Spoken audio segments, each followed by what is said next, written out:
Hey guys, welcome back to more political chatter. Today we will be talking about the 2025 elections. Election day is now a week minus 1 day away. It is next Tuesday, and things are really coming down to the wire here in Virginia, in New Jersey, in New York City, and in California, where our main elections are going to be held in 2025.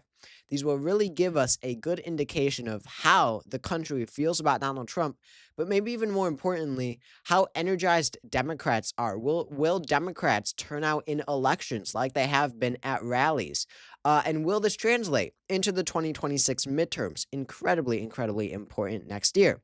So we'll start with Virginia. Or actually, we'll start with an overall sort of picture. A picture that is not too good for Donald Trump and his administration or the Republican Party at whole and their candidates down ballot. You will notice, here are my official predictions here as of right now, 6 days until Election Day, that I think it will be a Democratic sweep. The Attorney General's race in Virginia is going to be very, very tight, and I'm very up in the air about that one. But as of now, I have every single race going towards the Democrats, every major race. That is a sweep for the Democratic Party. That is not good. That's not what Donald Trump wants to see. When last year, or I'm sorry, in 2021, 4 years ago, in these races, Republicans, remember this was under Biden, Republicans won all three seats in Virginia. Youngkin won governor, Sears won lieutenant governor, and Miyares won attorney general. They came within 3 points in New Jersey. New York City, they came nowhere close, and of course, very Democratic city. And then Proposition 50 did not exist in 2021. That's something new. So they did very well 4 years ago. Here, I could actually pull it up. In these gubernatorial races, you'll remember in Virginia, Youngkin won by 2%. Many people were surprised by that. And as I said, New Jersey got down to a 3 point margin for Phil Murphy, a 3 point margin when literally 1 year before that, Joe Biden had won the state of New Jersey in the 2020 election by 16. It went from 16, D plus 16 to D plus 3 in the span of a single year. So those 2021 elections were really significant, and it was really predictable when you look at the numbers then, because when you look at Joe Biden's approval rating, we could go back in time and look at Joe Biden's approval rating in November of 2021 when those elections were held. Gallup and most other pollsters had it at 42%. 42% of Americans approved of Joe Biden's performance in his presidency. That is not good. You don't want numbers like that going into an election. Now, when you look at Donald Trump's numbers right now, they are even worse. Donald Trump currently stands in the average of polls at 41%, 41.2% approval, 54.9% disapproval. That is a net disapproval of 14%. This is bad. If we thought Biden's performance was bad, and with Biden, the thing is he can have a low approval, but Democrats turn out more in off-year elections. Democrats tend to be higher propensity voters. So if Democrats did that well in 2021, hung on to New Jersey, came close in Virginia, could you imagine how poorly Republicans will do this time around, especially considering the fact that we have a set of more Democratic states than Republican states? When you look at this list, all of them are Democratic states or cities. Virginia voted for Harris by 5, New Jersey by 6, New York City by who knows what, probably 25, 30, maybe 40. California voted for her by like 25. These are very Democratic states. Republicans should not come close in any of these besides the Attorney General election, which is an interesting case in of itself, and we'll get to that. But we'll start in Virginia. Again, so if Biden was there in November of 2021 and Trump is now doing worse, they are in for a bad night on November 4th. If they're on track to do worse than Democrats did in 2021, considering the partisan lean of those states to begin with, Republicans are in for a very bad night.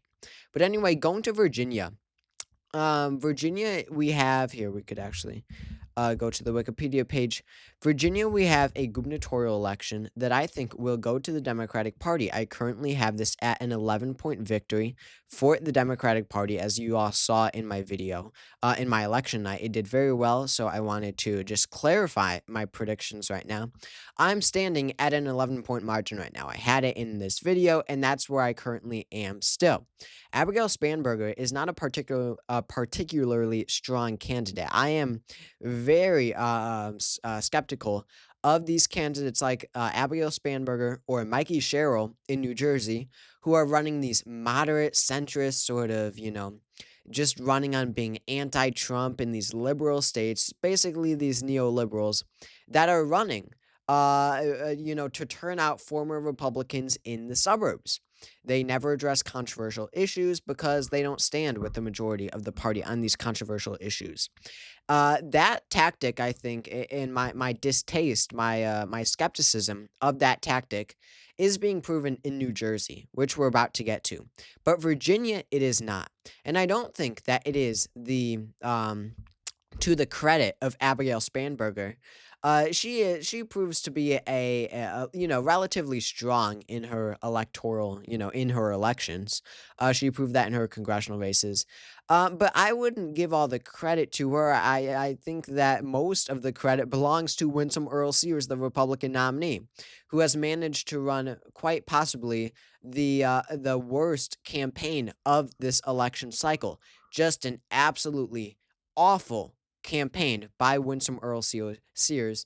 Not shying away pretty much from all of her pretty fringe radical beliefs, especially for Virginia. I mean, what she has said, Abigail Spanberger can use what Earl Sears has said herself to make a very good case that she is simply too far right.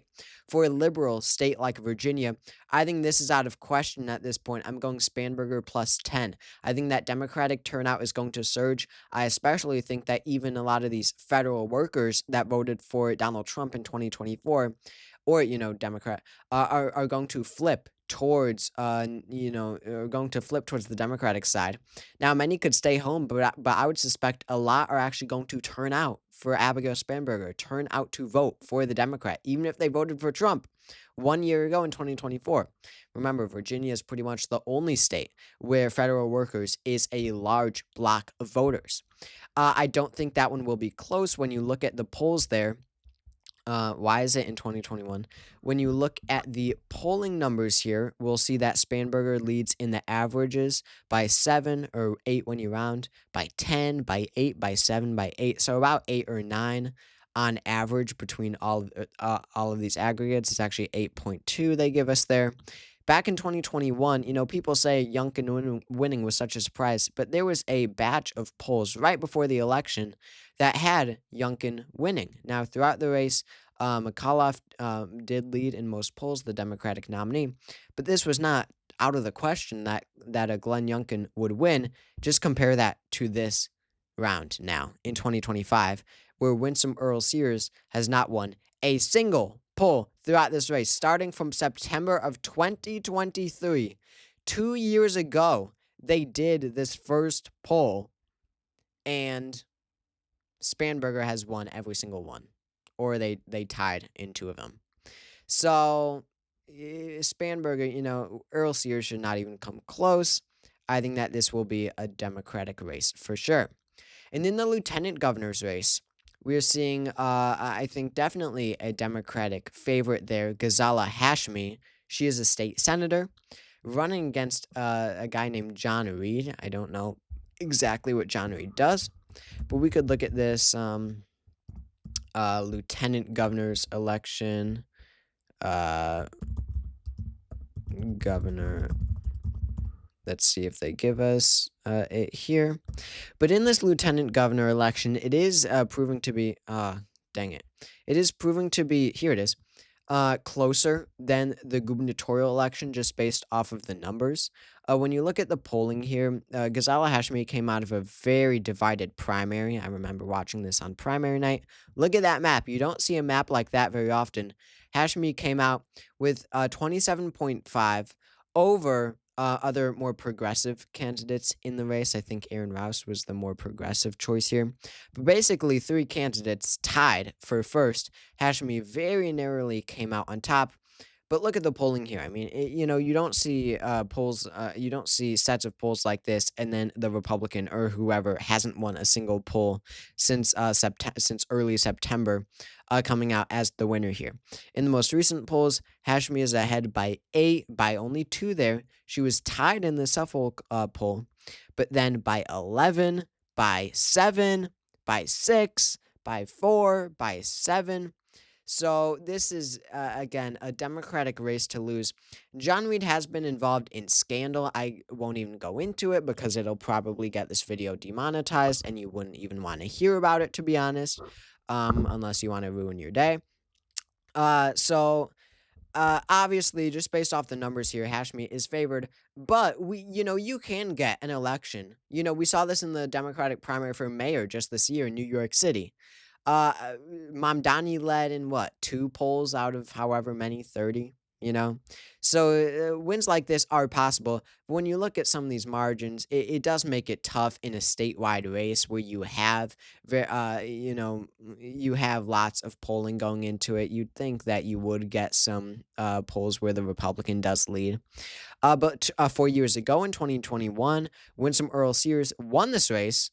I don't think the Democrat did good enough Oppo research. She won it by 1.6%, which was less than the 3-point margin that Youngkin won by. So even in 2021, before all the scandal around Winsome Earl Sears was released, she still underperformed Youngkin. So that goes to show you, going back to the gubernatorial race, which Earl Sears is now running for, that can show you how Earl Sears is on track to underperform other Republicans on the ticket. But a main point for the lieutenant governor and the attorney general race in Virginia is the fact that the governor's race is at the top of the ticket. That is the main event. You go out to vote for governor. You don't go out to vote specifically for attorney general. You go out to vote for governor, and for a lot of people, the rest of their ballot is dictated by that race. If you're not too knowledgeable about the lieutenant governor's race or the attorney general's race, but you know all about the governor's race, you go out, you go and vote for Spanberger, and then while you're there, most people are going to fill out the lieutenant governor's election and the attorney general's election for the Democrat, if they are voting for Spanberger already. So that's something to keep in mind there in Virginia, because we do have 3 races there. Jay Jones, I think, wins by 0.5. Now, he was involved in scandal, just like John Reed and Winsome Earl Sears. Virginia. There were leaked texts where he basically said he would be happy to see the Speaker of the Virginia House of Delegates Republicans, the leader, killed along with their kids. Those texts were released, and just look at how that changed the race. Now, Miyares is the incumbent here. Remember that. That's important. He could run for re-election. The lieutenant governor and governor cannot. But you've got, when you look back in time, Jay Jones was on track to win. He led every single poll, and then on October 3rd, the messages were released. He won in one more poll, and then after that, Miyares has gone on a streak, winning by 2, by 6, by 3, by 5, tied, by 4, by 1, tied. Jay Jones winning by 4. That's interesting. Quite an outlier. Then he wins by 7, by 4, by 1, by 1. So as you can see, polls are predicting a tight race here. When you look at the averages, he's ahead by 3, by 0.9 from VoteHub. And then 2.4 is the average of the averages, of the aggregates. So this will be a tight race, and I am going against polling here and saying that Jay Jones will win. I think this will be something to keep in mind, a takeaway from this video. I think that polling cannot capture the down ballot effect like real votes do. I don't think voters going out to vote for Abigail Spanberger, probably because they don't like Winsome Sears, those voters going out, even if they're very independent, maybe even right-leaning, maybe they voted for Trump in 2024, or 2020 or 2016, if they're going out to vote for Spanberger, I think that that the vast majority of those voters, even if they don't know about these other races, will say, "Hey, what the heck? Let me vote for the Democrat in these other two races." They might even know what Jay Jones said in those leaked text messages. But remember, Virginia is a Democratic leaning state. You would have to have Democrats actively say, this is too much. Harris won it by 6. You would have to have a lot of Democrats say, I would rather have a Republican as my attorney general than Jay Jones because of these texts. That is a lot of people to say that. And when you have the top of the ticket in my forecast winning by 11, Spanberger, meaning lots of Democrats are turning out, not a lot of Republicans are, I doubt that will be possible. If Jay Jones doesn't win by point 0.5, I think it will be more like 1 or 2 or 3 rather than a Miares victory. Jay Jones plus point 0.5. New Jersey governor, I have Mikey Sherrill winning by 4.5. This should be a one that Democrats win. I won't go too much in depth about it. Harris won it by 6. Again, running these corporate bland Democrats like Mikey Sherrill has proven to be a mistake.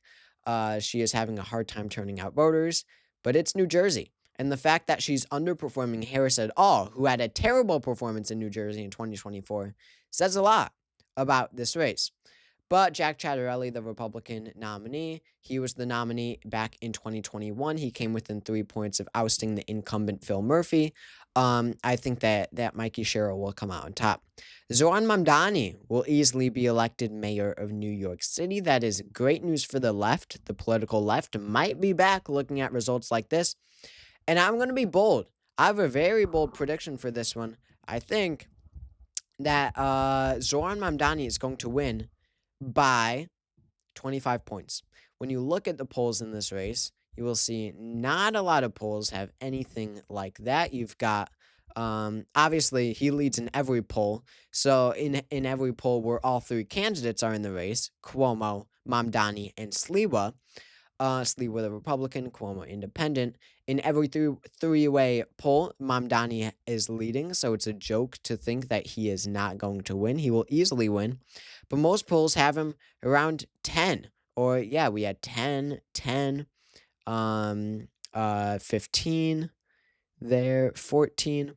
But I'm going to say he's going to win by 25. When you look at my election night video here, I think that he wins 53% of the vote, a majority, while Cuomo wins 23 and Sliwa wins 23. A lot of this has to do with the fact that, this margin is so high. A lot of it is because of the fact, not so much that Mamdani's outperforming expectations. I think he will himself, but not extraordinarily.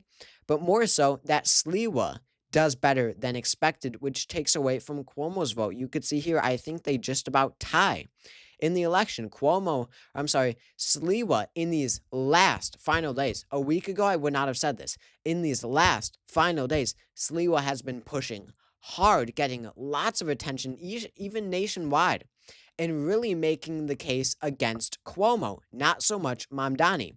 Will it swing any Mamdani voters towards Sliwa? Absolutely not. But it will take some of these Republicans who are thinking about voting for Cuomo, it will bring them back to Mr. Curtis Sliwa, the Republican nominee. That ultimately will lower Cuomo's vote share, increases Sliwa, so they are just about the same. I still think Cuomo will come out ahead of Sliwa very narrowly, paving the path for a strong, strong margin for Zohran Mamdani. He will be the Democratic Socialist, the immigrant, the Muslim, will be elected mayor of New York City, and conservatives are going to absolutely crash out, and it will be beautiful. Finally, I won't talk about this at all. Prop 15 in California will pass by 26 points. That's the redistricting effort.